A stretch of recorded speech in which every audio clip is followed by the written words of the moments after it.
At the Office of the Fresno County Superintendent of Schools, we are proud to bring you Education Matters in partnership with Educational Employees Credit Union, Chevron, Fresno Pacific University, and Calviva Health. Thank you for watching and supporting positive stories about education. The weekend before Election Day, and there is steady traffic at this vote center in Clovis. It's a presidential general election. It's got a very exciting top-of-the-ballot race that's going to drive turnout. The Fresno County Clerk's Office has been focused on this election the past 6 months, and that includes hiring staff to man its 54 vote centers. Among those workers, 17-year-old Cameron and 16-year-old Sharlene Moore. I wanted to get involved in the community and help out around and get myself into the workforce. Anyone over the age of 16, a junior or senior in high school in good standing, can apply to work at a vote center.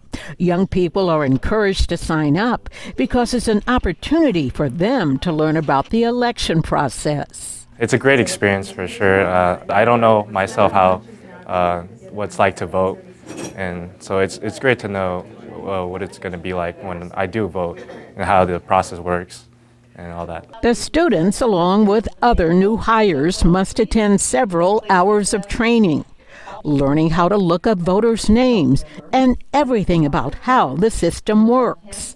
The teens are a valuable addition because of their computer skills. They teach them how to use the machines, how to close down the vote centers, open the vote centers every day, how to print ballots for the voters. Cameron and Sharlene are among the dozens of students who were hired. They can work from Saturday through election night. They put in long hours and say the pay is good, but the lessons learned about civics and participating in your local government are just as valuable. For the next couple of days, working here as an election worker, I feel like it has helped me open my eyes about the government and voting. It's already had an impact on Sharlene and Cameron. Both say they are looking forward to voting when they're old enough and plan to sign up again as student election workers. I help out my community as much as I can, so that's definitely something I'm interested in doing again. For Education Matters, I'm Juanita Stevenson, KC24, local news that matters.